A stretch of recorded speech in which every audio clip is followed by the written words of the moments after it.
Este es el video número 4 de anemias microcíticas. En el anterior video hablamos sobre la anemia ferropénica, que es la principal anemia de tipo microcítico, y en este video vamos a abordar las otras anemias microcíticas con las que tenemos que hacer el diagnóstico diferencial. Y aquí volvemos a encontrar este esquema, que a mí me parece muy útil porque con este esquema nosotros podemos visualizar cómo es que el diagnóstico diferencial realmente funciona como un filtro para poder diferenciar o distinguir cuál de estas patologías puede estarme ocasionando la anemia de tipo microcítica. Ya habíamos hablado de la ferropenia, pero también hay otras patologías que pueden coexistir también ocasionándonos una anemia microcítica. Por ejemplo, la anemia de la inflamación o anemia de los trastornos crónicos, la talasemia menor o rasgo talasémico y la anemia sideroblástica. Tenemos que recordar que la anemia es un síntoma, no es una patología como tal. Entonces, este síntoma puede estar ocasionado por cualquiera de estas patologías. Entonces, en este video vamos a abordar y vamos a adentrarnos en estas tres patologías. Y vamos a empezar por la anemia de la inflamación o anemia de los trastornos crónicos. La anemia de las enfermedades crónicas o anemia de la inflamación, como también es conocida, se caracteriza por ser una anemia adquirida. Es de tipo regenerativo, quiere decir que tiene un índice de producción reticulocitaria menor a 2. Es secundaria a la respuesta inmunológica desencadenada por la presencia de enfermedades sistémicas agudas o crónicas. Aunque el nombre hace referencia siempre a enfermedades crónicas, una enfermedad aguda puede desencadenar también este tipo de anemia. Es la segunda causa de anemia de tipo microcítica, luego de la anemia por deficiencia de hierro. La prevalencia en pacientes hospitalizados es del 52% y aumenta la morbilidad y mortalidad de los pacientes cuando se desarrolla esta anemia y aumenta la posibilidad de hospitalización en el paciente ambulatorio. ¿Cómo se desarrolla una anemia microcítica a partir de una enfermedad crónica o aguda?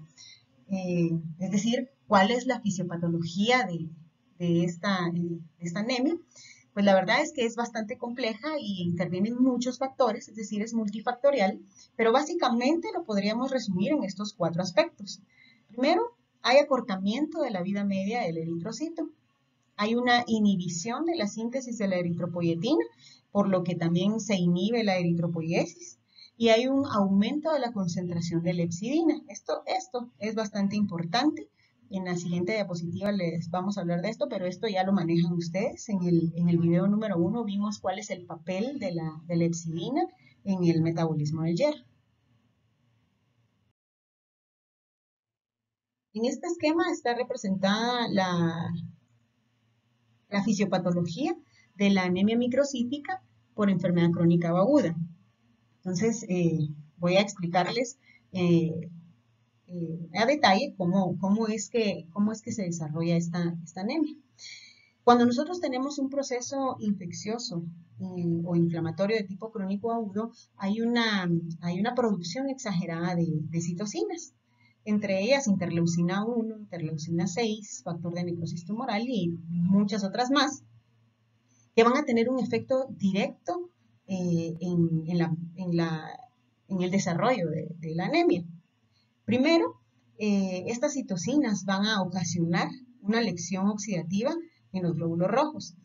Por lo tanto, estos glóbulos rojos van a tener una menor supervivencia en sangre periférica y esto pues, va a ocasionar una disminución en el número de glóbulos rojos.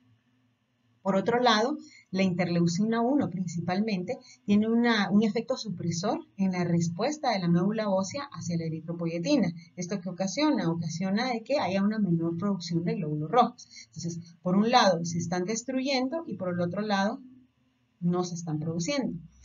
Y esta es la vía principal por la cual podríamos decir se desarrolla la anemia. Se desarrolla la anemia de tipo microcítica.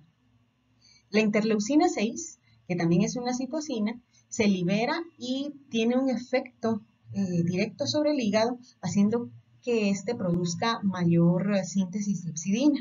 La epsidina, se recuerdan, ya la habíamos visto en el video 1, tiene un papel bien importante en el metabolismo del hierro, pero vamos a recordar aquí qué es lo que sucede. Cuando yo tengo un aumento de epsidina en mi organismo, esto provoca una degradación lisosomal de la ferroportina. Y acordémonos que la ferroportina era la puerta por la cual el hierro podía salir a ser utilizado por la transferrina. ¿Y salir de dónde? Salir del enterocito o salir del macrófago.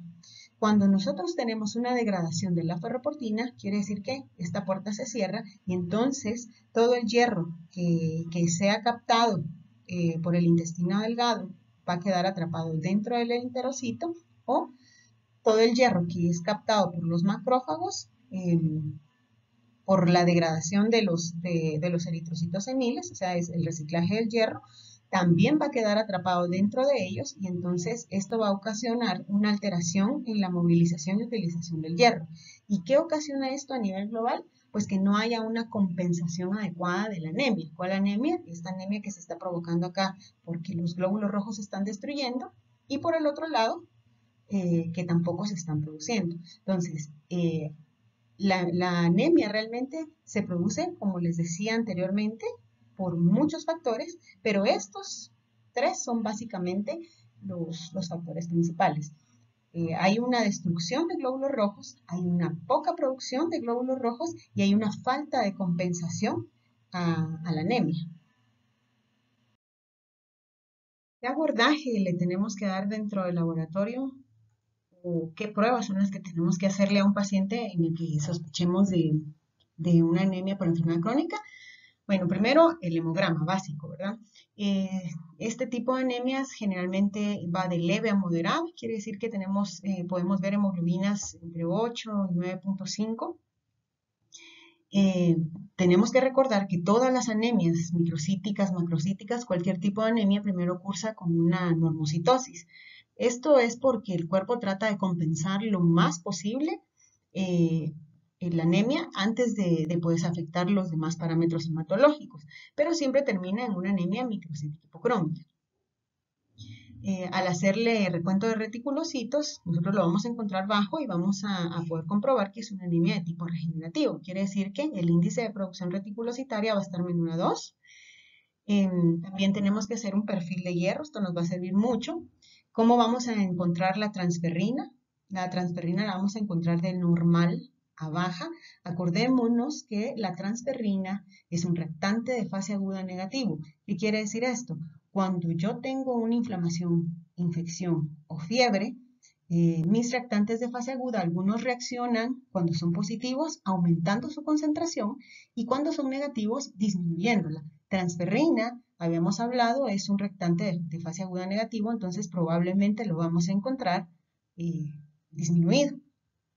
El hierro sérico está bajo, la ferritina está elevada, esto es porque es un reactante de fase aguda positivo y el porcentaje de saturación de la transferrina está bajo. Otras pruebas que nos pueden ayudar en el diagnóstico son las pruebas inflamatorias. La PCR ultrasensible va a estar elevada. El dosaje de epsidina en sangre o en orina va a estar elevado. Esta prueba realmente no es tan fácil de encontrar un laboratorio que la tenga, o tampoco es tan fácil de implementar en el laboratorio, pero si la tuvieran es excelente. La interleucina 6 va a estar elevada. La velocidad de eritrosedimentación también va a estar elevada. Si se dan cuenta, todas las pruebas que nos indican inflamación e infección son útiles para el diagnóstico diferencial. Acá de este lado podemos ver un diagrama muy bonito sobre la fisiopatología del desarrollo de la anemia por citocinas inflamatorias, tal como lo habíamos explicado anteriormente. En este cuadro que vemos aquí, se hace la comparación entre una anemia microcítica provocada por una deficiencia de hierro, que es la que conocemos como ferropénica, o una anemia microcítica provocada por una enfermedad crónica. Básicamente acá es que hacemos el diagnóstico diferencial, entonces vamos a ver parámetro por parámetro. La severidad de la anemia en una deficiencia de hierro puede ser variable. En una enfermedad crónica se ha visto que es leve.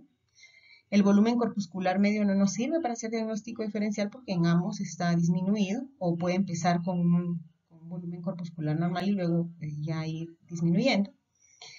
Estas dos creo que son las dos proteínas que nos sirven para hacer la diferenciación, porque en una anemia por deficiencia de hierro la ferritina va a estar disminuida, mientras que en una anemia por enfermedad crónica va a estar aumentada, porque acordémonos que la ferritina es un reactante de fase aguda positivo. La transferrina en la anemia ferropénica va a estar aumentada porque, como habíamos dicho, está tratando de captar todas las moléculas de hierro que pueda, mientras que en la anemia por enfermedad crónica va a estar disminuida por ser un reactante de fase aguda negativo. El hierro sérico en ambos casos va a estar disminuido y el hierro en médula ósea en anemia ferropénica está ausente y en anemia por enfermedad crónica está presente. ¿Qué es importante aquí? Y es algo que necesito que ustedes entiendan. Siempre que hacemos ferritina y transferrina o siempre que hacemos un perfil de hierro, debemos incluir en el perfil de hierro una PCR ultrasensible, porque en base a ella nosotros o el médico va a poder interpretar estas proteínas. Si la PCR ultrasensible está normal, yo puedo determinar que ferritina y transferrina están realmente asumiendo su papel en el metabolismo del hierro. O sea, si la ferritina es mi depósito de hierro y la transferrina es el transporte, representa el transporte.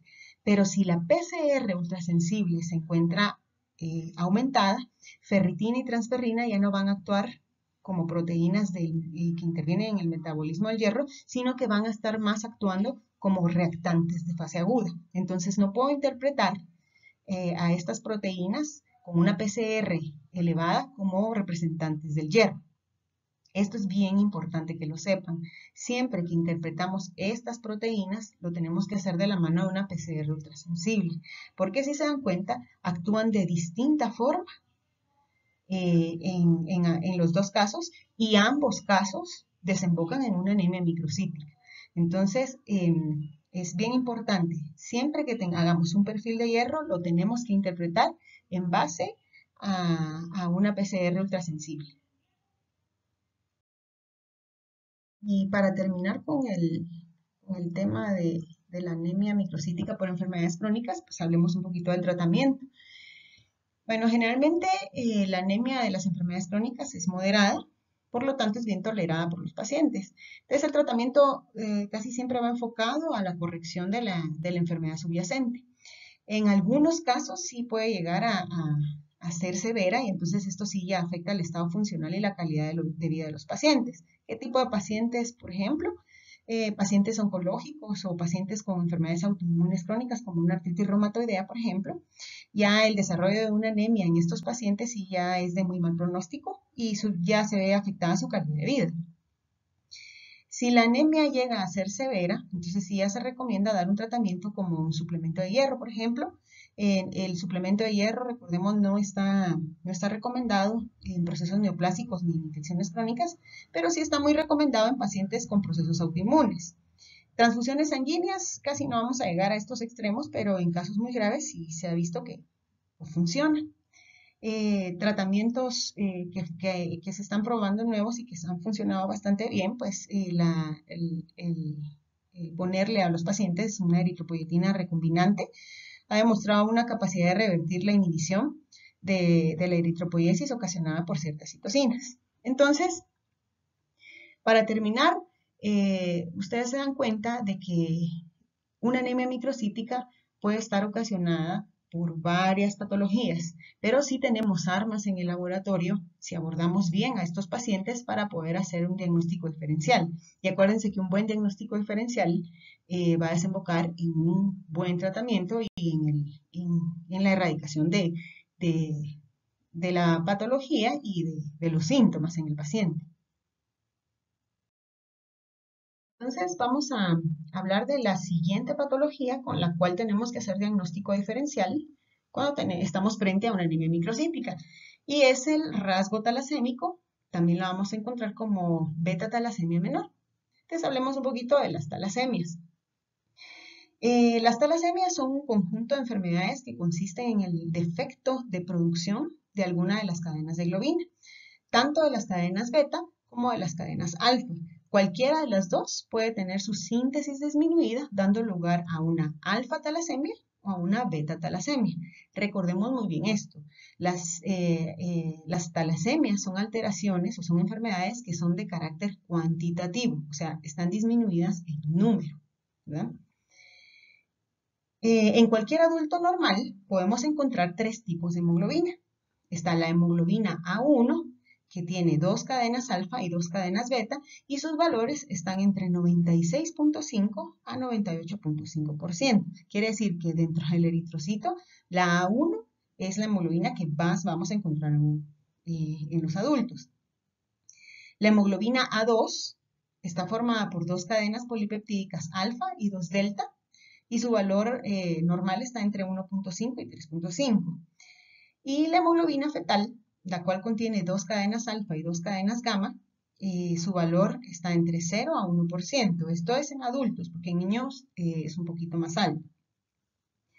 De este lado les puse un gráfico de cómo se reporta una electroforesis de hemoglobina. Entonces, cuando yo le pido una electroforesis de hemoglobina a mi paciente, lo que me va a enviar o lo que me va a sacar mi equipo es lo siguiente.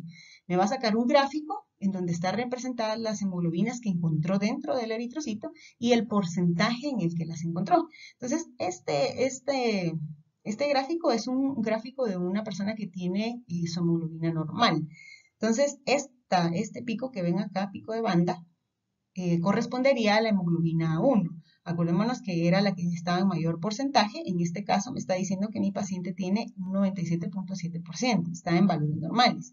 Y esta bandita que ustedes ven por acá corresponde a la hemoglobina A2, que me dice que en cantidad tengo 2.3%. Esto es un gráfico normal de una hemoglobina normal. Si yo encontrara, por ejemplo, una disminución en este gráfico y un aumento en este, e incluso otras bandas por aquí, entonces yo ya estaría frente a una hemoglobinopatía. Dependiendo del gráfico y dependiendo de los porcentajes o de las hemoglobinas que haya encontrado, así me decanto por un tipo de hemoglobinopatía o por otro. Pero quería enseñarles para que tengamos una idea de lo que estamos hablando cuando yo hablo de electroforesis de hemoglobina. Estos son los gráficos. Siempre me tienen que mandar mi gráfico y mi porcentaje de hemoglobina que encontraron en los eritrocitos de este paciente. Entonces, hablando ya propiamente de la beta-talasemia, podemos decir que hay ciertos genes que controlan el modo en que el organismo produce hemoglobina. Cuando estos genes se alteran, cambian o faltan, ocurre la talasemia. La proteína de la hemoglobina afectada en la beta-talasemia es, como su nombre lo indica, la beta-globina. La beta-globina está compuesta por dos genes específicos, uno en cada cadena del cromosoma 11. Cada persona necesita estos dos genes, uno de cada uno de sus padres, a fin de elaborar suficiente beta-globina para que la hemoglobina del organismo funcione con normalidad. Si uno o más de estos genes está alterado, ocurren distintas formas de beta-talasemia y cada una de estas formas tiene diferente severidad. Ya lo vamos a ver en la siguiente diapositiva, cómo cursa las formas de la beta-talasemia. Acá de este lado, en este gráfico, solo les quería enseñar cómo es las cadenas de una hemoglobina normal. Tiene sus dos cadenas alfa, sus dos cadenas beta, sus átomos de hierro. Mientras que una hemoglobina afectada por la beta-talasemia, pues entonces solo vamos a encontrar cadenas alfa, no encontramos cadenas beta y acá pues siempre podemos ver los átomos de hierro. Y entre las formas con las que se puede presentar la beta-talasemia, tenemos tres. Está la beta-talasemia mayor, la beta-talasemia intermedia y la beta-talasemia menor o rasgo talasémico. Entonces, si ambos genes están alterados, la persona va a presentar la beta-talasemia intermedia o la beta-talasemia mayor. También se le denomina anemia de Cooley. La forma intermedia del trastorno causa una anemia moderada y la forma mayor causa una anemia grave. La forma mayor también puede cursar con con otros trastornos, como por ejemplo, ya estamos hablando de cambios físicos, como por ejemplo piel pálida, presentan apatía los niños, presentan pérdida de apetito, orina oscura, piel y ojos amarillentos, porque acordémonos que tiende también a ser una anemia hemolítica. Hay un crecimiento enlentecido y una pubertad retrasada. Órganos como por ejemplo el vaso, el hígado, el corazón están agrandados y tienen muchos problemas de hueso. ¿Por qué les menciono esto? Porque las personas con este tipo de beta-talasemia, pues es muy fácil de diagnosticar, incluso a la vista, pues tienden a tener estos cambios físicos. El tratamiento con estos pacientes tiene que ser constante. Ahí el problema más grande con ellos es la falta de oxígeno. Entonces, constantemente están sometidos a transfusiones sanguíneas. También pueden, por ejemplo, estar bajo tratamiento con quelante de hierro, porque tienden a acumular hierro. Y también ahora el tratamiento que realmente es muy prometedor y que incluso ha curado la talasemia es el trasplante de células madre. Pero no nos vamos a enfocar en esta forma de beta-talasemia, sino que nos vamos a enfocar en la forma leve, a lo que conocemos como portador silencioso. Son las personas que solo tienen un gen alterado. Estas personas cursan con leves o ningún síntoma, por lo tanto requieren de ningún tratamiento. Vamos a enfocarnos en esto y por qué es importante hacer el diagnóstico diferencial.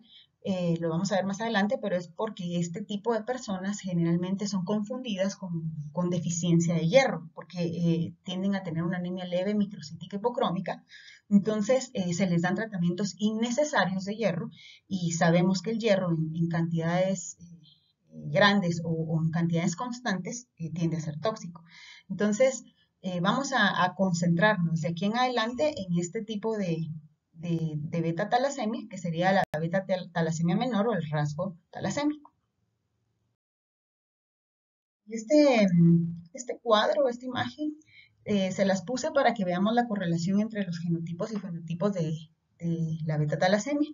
Básicamente, realmente es solo para que ustedes lo vean detenidamente más tarde, pero que es lo que hemos estado, lo que les hablaba en la diapositiva anterior. Pues tenemos la forma homocigota, que es cuando nos presentan los pacientes talasemia mayor y es cuando heredan de parte de los dos padres, o sea, del padre y de la madre, heredan los genes afectados. Y tenemos la forma heterocigota, que es la que a nosotros nos interesa en este video, que es la talasemia menor, que es cuando solo se hereda de parte de uno de los dos. O sea, puede ser de la parte del padre o puede ser de parte de la madre. Siempre cuando ustedes sospechen que una persona tiene rasgo talasémico, hablen con su paciente. Pregúntenle si algún miembro de su familia ha padecido en algún momento de su vida anemia, si a su mamá, si a su papá, si su abuelo ha padecido de anemias, porque no saben lo importante que es encontrar estos hallazgos y se encuentran. Yo tengo muchos casos que ya más adelante voy a subir un caso clínico muy interesante de rasgo talasémico que encontramos en el laboratorio, pero terminamos básicamente haciendo electroforesis de hemoglobina a casi toda la línea familiar y entonces ahí nos damos cuenta de que este paciente pues venían de generaciones con este tipo de anemia y con tratamientos innecesarios todos, ¿verdad? Incluso hemos encontrado personas ya con secuelas del tratamiento innecesario de hierro. Entonces, denle una mirada a esta imagen, pero básicamente es eso. Y lo que yo les quería ilustrar acá es que es importante, ¿cómo se llama?, conocer la línea familiar o conocer la historia de su paciente. Eso les puede a ustedes ayudar un montón en hacer su línea de diagnóstico. Bueno, y entonces la pregunta aquí es, ¿cómo sospecho yo que una persona tiene rasgo talasémico o una deficiencia de hierro, si las dos anemias son microcíticas e hipocrómicas? Esa es una pregunta muy buena y una pregunta válida. Pues aquí con ejemplos se los voy a explicar. Vale. Vamos a hacer de cuenta que estos dos pacientes que tengo acá, esta hematología es de un paciente y esta hematología es de otro paciente. Son dos pacientes de la misma edad, pongámosle un hombre adulto de 50 años, ¿verdad? Vaya, entonces, vamos a enfocarnos en el análisis de esta hematología. Voy a revisar su hemoglobina y me doy cuenta que si es un hombre adulto de 50 años y tiene 12.9, este paciente tiene una anemia. No muy grave, pero tiene su hemoglobina por debajo del valor normal, que para una persona, un hombre adulto, debería de ser más o menos de 14 para arriba. Entonces, yo quiero saber ¿por qué este paciente tiene anemia? ¿A qué se debe? Entonces, una idea me la puede dar el volumen corpuscular medio. Entonces, voy a revisar su volumen corpuscular medio para ver si esta anemia corresponde a una anemia microcítica, quiere decir un volumen corpuscular medio por debajo de 80 centilitros. Una anemia normocítica podría ser también que está entre 80 y 100, o una anemia macrocítica cuando ya tengo un volumen corpuscular medio por arriba de 100 centilitros. Entonces, vamos a revisar su volumen corpuscular medio. Acá está, miren. Entonces veo que tiene 56.8, o sea, tiene microcitosis, pero no una microcitosis leve, tiene una microcitosis bien marcada. Pero hay algo en esta hematología que no me cuadra. Hay algo ahí que no termina como de cuadrarme en el cuadro clínico, ¿verdad? Que yo debería esperar. Tengo una hemoglobina baja, tengo un volumen corpuscular medio muy bajo, pero miren, ojo, glóbulos rojos. Vamos a ver cómo están sus glóbulos rojos. Sus glóbulos rojos no están ni normales ni con tendencia a la baja como yo esperaría en una anemia deficiente de hierro. Porque acordémonos que pasa por 3 etapas, eso ya lo habíamos visto en un video anterior. Podría estar una anemia compensada, entonces no baja, tal vez su volumen corpuscular medio ya ir para abajo, pero sus glóbulos rojos todavía están compensándose y entonces están normales. Pero en este caso, ni siquiera están normales, están altos. O sea, este paciente, a pesar de tener un volumen corpuscular medio muy bajo, una hemoglobina baja, sus glóbulos rojos están altos. Entonces, aquí está el secreto. Este es el tip que yo les voy a dejar en este video para sospechar de rasgo talasémico. Yo sospecho que una persona tiene rasgo talasémico cuando tengo lo siguiente: glóbulos rojos altos y un volumen corpuscular medio desproporcionalmente bajo. Cuando yo tengo esa alteración, entonces ahí es el momento de sospechar de un rasgo talasémico. ¿Por qué? Porque cuando yo tengo una deficiencia de hierro, veamos el ejemplo 2, todos mis parámetros hematológicos van hacia la baja, pero en una forma, si lo queremos ver, armoniosa. ¿Qué quiere decir eso? Tengo mis glóbulos rojos bajos, tengo mi hemoglobina baja, tengo mi hematocrito bajo y miren, mi volumen corpuscular medio está bajo, pero tampoco está demasiado bajo o marcadamente bajo. Todo va armoniosamente hacia abajo. Cuando yo tengo una hematología acá, es mucho más fácil sospechar de una deficiencia de hierro. Pero cuando yo tengo esto, que de hecho sí tengo microcitosis, de hecho sí tengo una anemia, pero no me cuadra con estos glóbulos rojos altos, cuando yo tengo esta desproporción de la que habíamos hablado, entonces ahí es cuando yo tengo que sospechar que ese paciente presenta sí una anemia microcítica, pero no debida a una deficiencia de hierro, sino probablemente se trate de un rasgo talasémico. Si a este paciente yo vengo y lo llamo y le pregunto, probablemente ustedes van a encontrar que ese paciente no tiene síntomas, probablemente ese paciente no se siente cansado. Es más, es un hallazgo a veces que se encuentra en un chequeo de rutina. Entonces, ¿qué es lo que tengo que hacer? ¿Cómo hago yo para estar un poquito más segura de que esto se trata de un rasgo talasémico y no de una deficiencia de hierro, por ejemplo, o alguna otra patología? Entonces, en la siguiente diapositiva vamos a hablar de unos índices que me ayudan a poder ir dándole forma a mi diagnóstico y me ayudan a poder también referirle a mi paciente o poderle aconsejar a mi paciente que se haga otro tipo de pruebas. Entonces, vamos a ver cuáles son estos índices. Y uno de esos índices de los que les hablaba es el índice de Menzer. El índice de Menzer es una relación simple entre el volumen corpuscular medio de mi paciente y su recuento de glóbulos rojos. Acá está cómo ¿Cómo se calcula? Y es el volumen corpuscular medio de mi paciente dividido su recuento de glóbulos rojos. O sea, es una relación bien simple. ¿Y qué interpretación le doy yo a este índice? Si mi índice de Menzer me sale menor a 13, entonces yo voy a sugerirle al médico que investigue a ese paciente rasgo talasémico.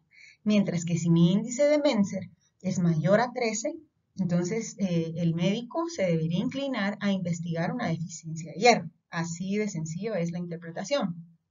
Pero ¿por qué es tan importante este índice? Bueno, la verdad es que los dos son importantes, pero es importante porque estos rasgos talasémicos normalmente están subdiagnosticados. Y generalmente cuando un paciente llega con una anemia microcítica o cuando llega con microcitosis en una hematología y va con su médico, normalmente el médico se inclina a pensar que es una deficiencia de hierro, implementa un tratamiento con hierro y ese paciente puede pasar años con ese tratamiento de hierro y no mejorar. Entonces, eh, ese tratamiento, aparte de ser innecesario, le va a ocasionar daño, porque el hierro se va acumulando en órganos, por ejemplo, en el corazón, en los pulmones, y entonces ese paciente puede llegar a tener una cardiopatía o alguna otra patología, pero es por la implementación de este tratamiento innecesario. Entonces, eso es bien importante que ustedes lo sepan. Hacemos todo esto, hacemos toda esta investigación y hacemos todos estos índices para que a ese paciente no se le implemente un tratamiento innecesario. ¿Por qué? Porque un rasgo talasémico no necesita tratamiento. Ese paciente va a vivir así, su cuerpo ya se adaptó a esos valores hematológicos y nada más. Probablemente tenga crisis hemolítica no importante.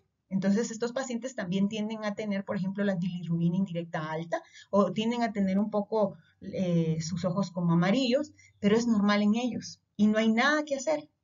Únicamente tal vez explicarles pues que tienen que a la hora de, si son solteros, si son jóvenes, tendrían que ver con quién se van a casar, porque si la otra persona tiene rasgo talasémico también, por ejemplo, podrían tener un hijo con talasemia mayor y eso sí ya es peligroso. Pero entonces, lo que yo quiero que ustedes estén claros es que esto que estamos haciendo acá es para que estos pacientes no tengan tratamientos con hierro innecesarios y que se queden con un diagnóstico erróneo.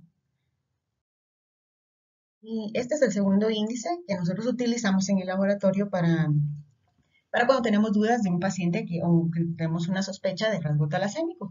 Este sería el índice de England-Fraser. Y esta fórmula es un poquito más compleja que la otra, pero nada fuera de lo normal. Solo les voy a dar ciertos tips para poderla utilizar. Bueno, solo vamos a ver qué parámetros lleva esta fórmula. Primero, tenemos que poner el volumen corpuscular de mi paciente. A esto le tengo que restar sus glóbulos rojos, o sea, su recuento de glóbulos rojos. Y luego le voy a restar esta operación que sería hemoglobina por 5, menos 3.4, que esto ya es un número constante que ya trae la fórmula. Yo les aconsejo algo. Primero hagamos esta hemoglobina por 5 y pongamos el número acá y luego hacemos la resta completa. No lo hagamos por partes porque a veces no da el número que debe ser. Entonces, multiplicamos la hemoglobina por 5, ponemos acá y luego hacemos BCM menos número de glóbulos rojos menos la operación que ya habíamos hecho menos 3.4 de una sola vez en la calculadora. Y entonces ahí sí les va a salir el número. ¿Y qué interpretación le doy yo a este índice? Si me sale un valor negativo, entonces me tiro yo más a investigar un rasgo talasémico. Mientras que si mi valor es positivo, entonces yo me inclino más a pensar que esta persona tiene deficiencia de hierro. Así de simples son estos dos índices. En el laboratorio clínico nosotros utilizamos estos dos índices, England y Menzer. Esos son los únicos dos índices que yo utilizo, pero hay muchos más. En la siguiente diapositiva se los voy a dejar. Pero estos me han funcionado bastante bien y yo la verdad es que se los recomiendo. Más adelante les voy a enseñar cómo es que ya reportamos un paciente así, pero les vuelvo y les repito, estos índices, esto es bien importante que lo sepan también, estos índices no son diagnósticos. Ojo con eso, no es para diagnóstico, estas son pruebas de screening que únicamente me van a ayudar a dirigir el diagnóstico hacia tal o cual sospecha, pero no sirven como diagnóstico, únicamente me ayudan y dirigen mi actuar dentro del laboratorio. Eso es importante. No porque a mi paciente le salió el índice de Menser negativo, perdón, el índice de Menser menor a 13 eh, y mi índice de England me sale negativo, yo ya doy por hecho que ese paciente tiene un rasgo talasémico. No, no, no, no es así. Tengo que, con estos me sirven a mí para justificar el por qué yo debería de investigarle a ese paciente un rasgo talasémico, pero no me sirven para diagnosticar. Ojo, ¿sí? Entonces, vamos a ver la siguiente diapositiva. Y en esta tabla les platicaba anteriormente, esta tabla está muy bonita porque acá se compara cómo debería yo esperar la ferropenia, cómo debería esperar que estos parámetros se comporten en la ferropenia y cómo se deberían de comportar en una talasemia o un rasgo talasémico. Vamos a ver que el volumen corpuscular medio, pues en las dos patologías está disminuido, entonces no me sirve de mucho. El RW, ese sí me puede servir un poquito porque en la ferropenia va a estar aumentado, generalmente mayor a 15, pero en la talasemia, aunque puede estar aumentado, no llega a valores muy altos. Esto debido a que hay una cantidad mayor de glóbulos rojos, entonces hace que estén como más juntos los eritrocitos, entonces haya menos espacio entre ellos, ¿verdad? Tiene lógica. Miren el índice de Menser, como lo habíamos mencionado, en una ferropenia va a estar mayor a 13, pero en un rasgo talasémico, en una talasemia va a estar menor a 13. El índice de England está mayor a 0, o sea, es un número positivo, y en un rasgo talasémico lo vamos a encontrar menor a 0, o sea, es un número negativo. Acá les dejo otros dos que ustedes pueden utilizarlos. Es el índice de Green-King. Este involucra el volumen corpuscular medio, el RW, hemoglobina, ¿verdad? Y otros parámetros ahí. Y la interpretación es esta: si sale mayor a 73, me inclino a ferropenia; si me sale menor a 73, me inclino a rasgo talasémico. Y está el índice del RW, que tenemos acá, el volumen corpuscular medio, utiliza el RW y el número de glóbulos rojos de mi paciente. Y me dice que si me sale mayor a 220, pues me inclino a ferropenia, y si me sale menor a 220, me inclino a talasemia. ¿Por qué no utilizo yo estos comúnmente? O sea, no es que sean malos, tienen muy buena correlación entre ellos. La verdad es que ustedes pueden hacer el ejercicio, si en algún momento los llegan a utilizar, úsenlos, hagan el ejercicio de verlos, familiarícense con ellos. Incluso ustedes pueden decirme: no, fíjense que a mí este Menser no me gusta, mejor yo uso Green King. Eso ya es cada quien en el laboratorio, y conforme se va familiarizando con ellos, va escogiendo qué le gusta. Yo realmente no los enseño o no los uso tanto porque incluye el RW. Aunque yo estoy siempre a favor de que se automatice, haya una automatización de la hematología, en nuestro país las cosas no son como queremos, ¿verdad? Entonces, hay algunos laboratorios, no es correcto, pero que todavía no está automatizada la EMA, y entonces este parámetro no lo pueden obtener. El RW, acordémonos, solo se obtiene de un equipo automatizado. Entonces, bueno, en esos casos, pues entonces sería muy útil utilizar esto porque el volumen corpuscular medio y el número de glóbulos rojos los puedo obtener fácilmente. Pero, como les repito, son muy comparables entre sí. Les dejo esta tablita, revísenla. Si ustedes tienen en su laboratorio, cuando ya tengan pacientes y tengan una sospecha de un rasgo talasémico, utilícenlos. Y incluso en su reporte pueden ir todos los índices, todo lo que ustedes utilizan, pueden incluirlos. Entonces aquí les dejo la tablita, revísenla y familiarícense con estos índices. Retomando nuestro ejemplo anterior de los pacientes que los dos eran adultos de 50 años y que presentaban hemogramas tan distintos, y que en este sospechábamos un rasgo talasémico y en este sospechábamos una ferropenia, vamos a aplicarle los índices y vamos a ver a dónde nos dirigen, a qué diagnóstico o a qué investigación nos dirigen estos índices. Entonces, en este paciente que sospechábamos de rasgo talasémico, el índice de Menser me sale en 8.41. Esto es menor a 13, entonces sí, me dirige hacia la investigación del rasgo talasémico. Veamos el índice de England, es un número positivo, es un número negativo, perdón, entonces también me dirige a la investigación de un rasgo talasémico. Veamos cómo se comportan los índices con este paciente. El índice de Menzer en este paciente es de 24.2, mayor a 13, entonces me indica que debo investigar ferropenia, y el índice de England, igual podemos ver aquí, es un número positivo, entonces igual, investigar ferropenia. Entonces, si se dan cuenta, estos dos índices se correlacionan bastante bien y realmente le dan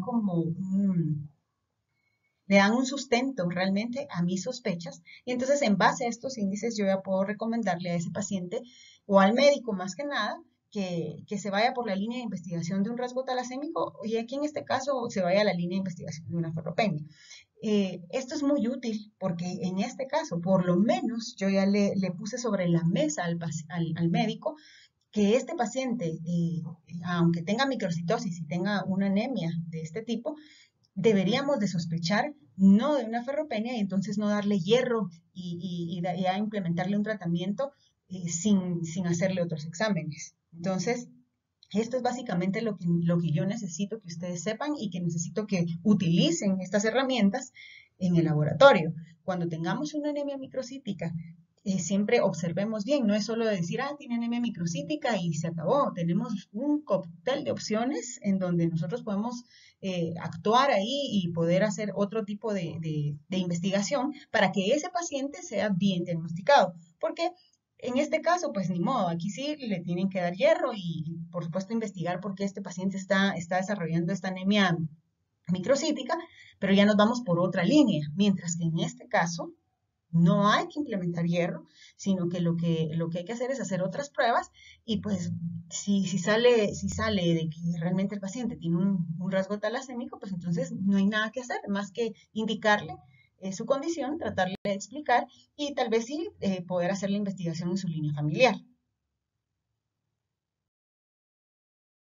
Esto que les puse aquí es el modelo de reporte de cómo lo hacemos nosotros en el ABOCLIP. Cuando ya tenemos un paciente que ya tenemos hechos sus índices y que nos indica que la línea de investigación se dirige hacia un rasgo talasémico, entonces nosotros hacemos un reporte aparte y se le adjunta a su reporte de laboratorio de las pruebas que él pidió normalmente. Esto se hace una hoja aparte con todos los datos de mi paciente, por supuesto, hagan su hoja membretada con todos los datos de su laboratorio, después hacen un encabezado con todos los datos del paciente, edad, sexo, teléfono, todos los datos que ustedes le piden a su paciente, y luego podemos redactar un reporte así. Vamos a leerlo. Entonces, en este caso dice, el paciente presenta aumento del número de Matías con un volumen corpuscular medio desproporcionalmente bajo.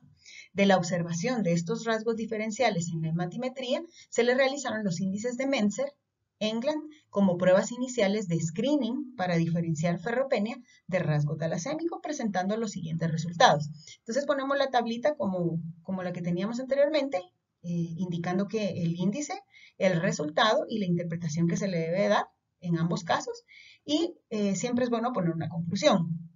Los resultados del paciente son positivos para los dos índices de Menzer y England, por lo que se sugiere realizar otros estudios para la confirmación del diagnóstico, como puede ser la electroforesis de hemoglobina.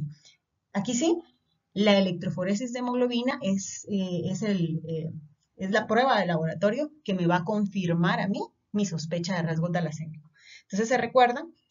Cuando vimos en la primera diapositiva sobre rasgo talasémico, cómo es que les van a enviar a ustedes el reporte o cómo se lo va a enviar el médico, ¿verdad? Se les va a enviar un gráfico en el que se va a mostrar qué tipo de hemoglobina es el que predomina y en qué porcentaje. Entonces, cuando yo tengo un rasgo talasémico, generalmente la hemoglobina A1 está levemente o moderadamente disminuida de su valor normal, y para compensar, la hemoglobina A2 aumenta su valor. Entonces, eso es la confirmación de un rasgo talasémico. Entonces, realmente este examen de electroforesis de hemoglobina es un examen barato. Más o menos en el mercado ahorita está entre 150 a 200 quetzales. Y es un examen que lo hacen ciertos laboratorios especializados, pero que perfectamente se puede implementar en un laboratorio de rutina normal. Entonces, este es un reporte y esto es para que ustedes tengan una idea de más o menos cómo se le va a indicar al médico eh, qué es lo que nosotros investigamos en el laboratorio. Nosotros debemos de aplicar estos índices y debemos de hacer todo lo posible en el laboratorio para que el paciente salga de nuestro laboratorio con todas las pruebas necesarias para un diagnóstico adecuado.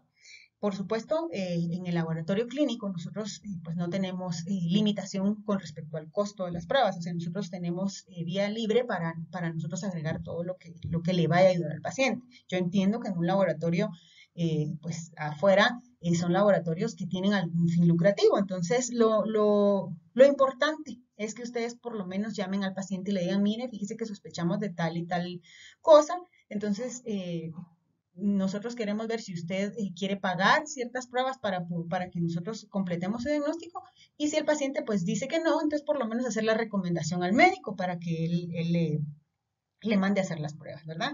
Entonces, con esto terminamos el tema de rasgo talasémico. Espero que les haya quedado un poquito claro. A mí lo que más me interesa es que ustedes vean cómo se aborda un caso de estos en el laboratorio y que no dejemos pasar este tipo de casos porque básicamente estos pacientes sí están en nuestras manos en el momento de que se haga un correcto diagnóstico. Entonces, vamos a abordar la, la última de las anemias que vamos a ver en esto del diagnóstico diferencial de anemias microcíticas.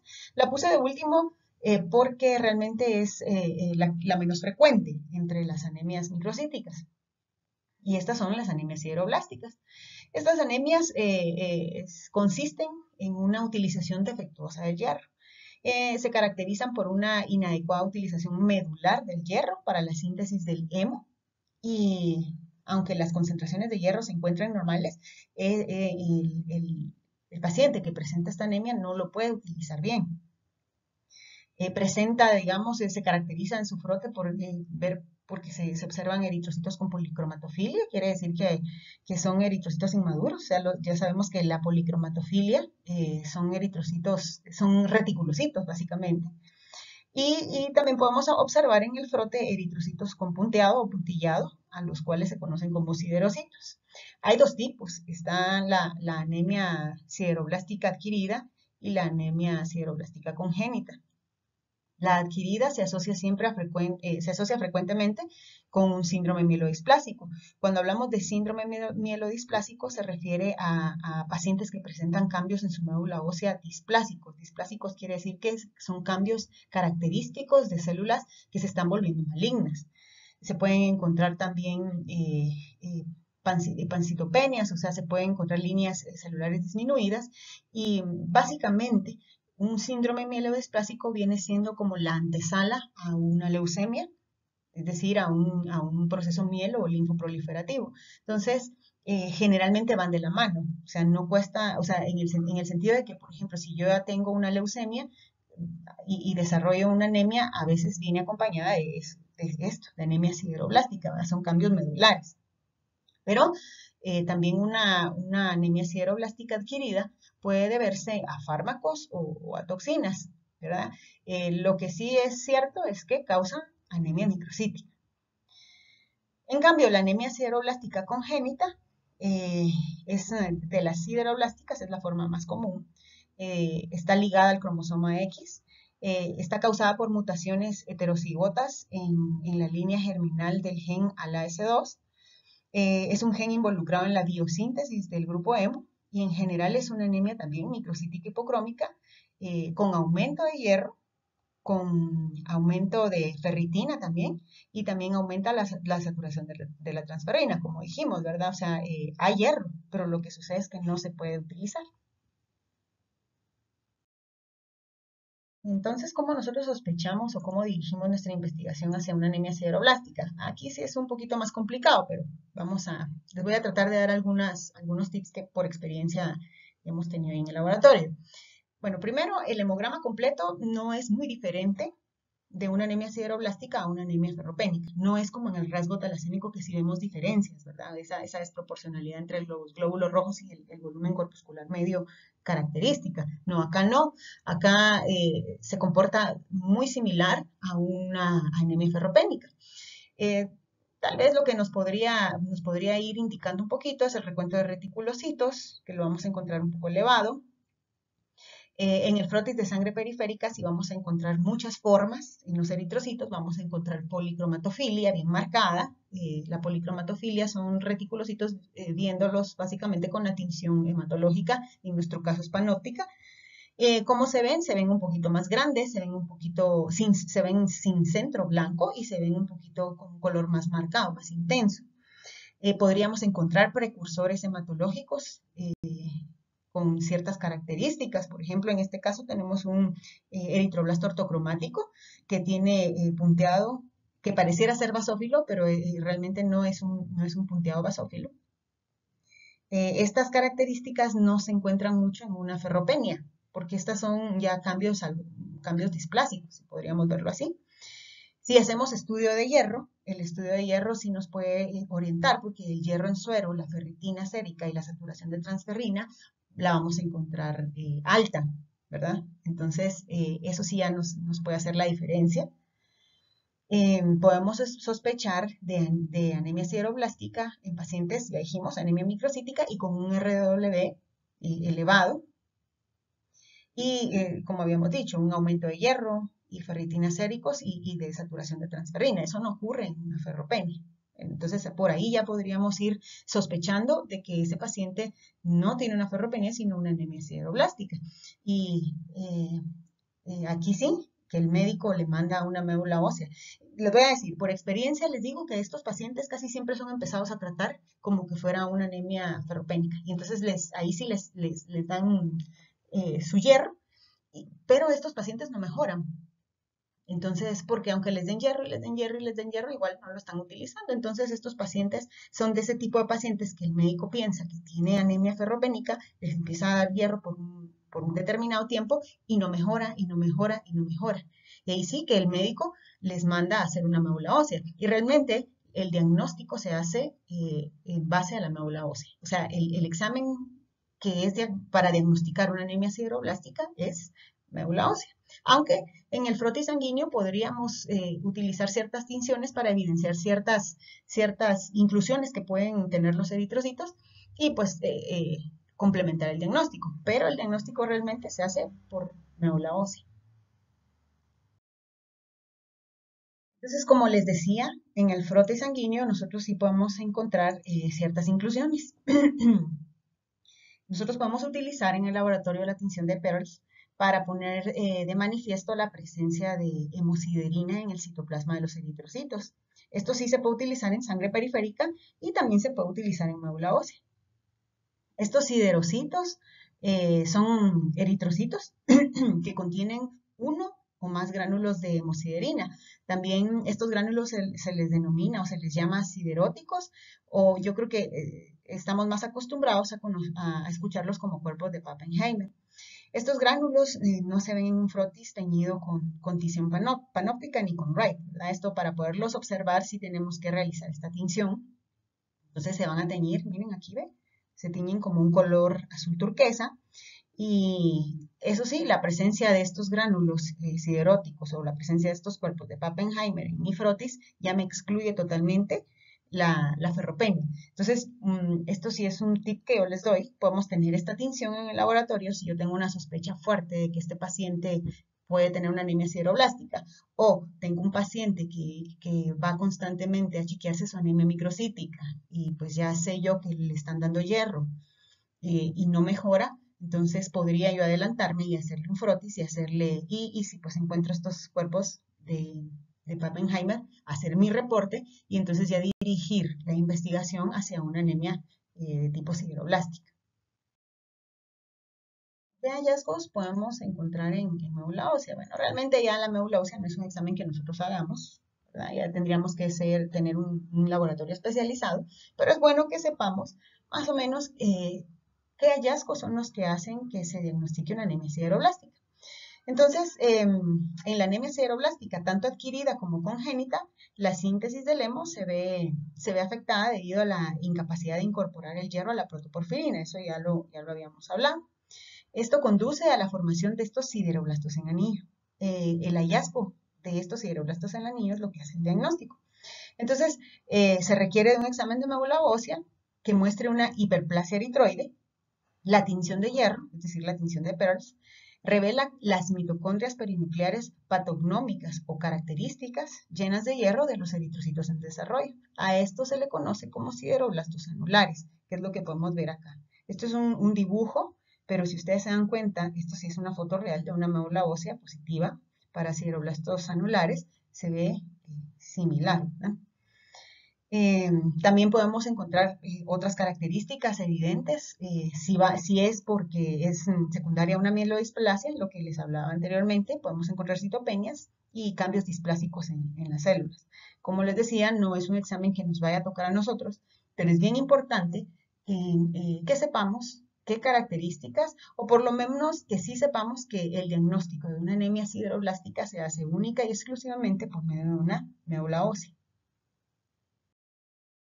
El tratamiento para pacientes con anemia sideroblástica se basa en dos puntos importantes. Si es una adquirida, pues la eliminación de los agentes causales y en la administración de suplementos vitamínicos o minerales. En los pacientes, cuando se elimina la toxina o fármaco, especialmente el alcohol, responden muy bien. Y también cuando se les administra un suplemento de minerales y vitaminas como cobre o piridoxina, si es un paciente con anemia sideroblástica adquirida, su recuperación es al 100%. Ahora, en los casos congénitos, pueden responder muy bien a la piridoxina en dosis de 50 miligramos por vía oral 3 veces al día, pero no van a recuperarse completamente. Pues algo congénito, pues ya no es tan fácil de recuperar. ¿Por qué les pongo esto? Porque a veces el paciente que llega con nosotros ni siquiera sabe qué patología es la que tiene. Es muy difícil a veces que el paciente se le quede en este tipo de nombres. Tal vez para nosotros es nuestro día a día, pero el paciente no. Pero a veces nos dice, él mismo nos puede decir, no, mire, yo tengo esta anemia, pero me la están tratando con piridoxina. Entonces nosotros ya podemos establecer ahí el vínculo de decir, bueno, entonces este paciente probablemente tiene una anemia sideroblástica, ya está diagnosticado, etcétera. Entonces es importante conocer los tratamientos porque nos pueden llevar no podemos correlacionar de manera negativa, o sea, hacia atrás, y llegar a que el paciente nos está indicando qué tipo de patología tiene. Entonces, con este video concluimos la serie de videos sobre el tema de anemias microcíticas. Traté la manera de resumirles este tema sin saltarme los aspectos más importantes que un químico biólogo debería de conocer para darle un abordaje adecuado dentro del laboratorio clínico a este tipo de anemias. Ya con esto ustedes pueden profundizar en el tema que les haya llamado la atención. Seguimos siempre con otros videos, siempre relacionados con temas de hematología.